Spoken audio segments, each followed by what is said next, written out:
বুখারীর মধ্যে একটি হাদিস বর্ণিত হয়েছে, রাসূল করিম সাল্লাল্লাহু আলাইহি ওয়াসাল্লাম বলেছেন, লিস-সাইমি ফারহাতান, ফারহাতুন হিনা ইফতিরু ওয়া ফারহাতুন হিনা ইয়ালকা রাব্বাহু। রোজাদারের জন্য দুইটি আনন্দের মুহূর্ত, খুশির মুহূর্ত। প্রথমত যখন সে ইফতার করবে, দ্বিতীয়ত যখন সে পরকালে আল্লাহ তাআলার সাথে সাক্ষাৎ করবে।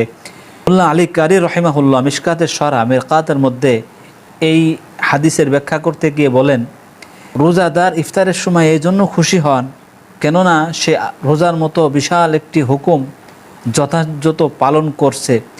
আর আল্লাহ ওয়ালাদের অবস্থা এমনই হয়ে থাকে, যখন তারা কোনো ইবাদত যথাযথ পালন করতে পারে তখন আল্লাহ তাআলা শুকরিয়া জ্ঞাপন করে আনন্দিত হয়, খুশি হয়। আর মানুষ স্বভাবত ক্ষুধার পরে যখন পানাহার করে তখন সে আনন্দিত হয়, খুশি হয়। অনুরূপভাবে রোজাদারও আনন্দিত হয়, খুশি হয়। আর পরকালে আনন্দিত হবে এই কারণে যে আল্লাহ তাআলা রোজার প্রতিদান যখন তাকে দান করবেন তখন কেননা সে আল্লাহ তাআলার পক্ষ থেকে সীমাহীন, অফুরন্ত, অঢেল পুরস্কার প্রাপ্ত হবে।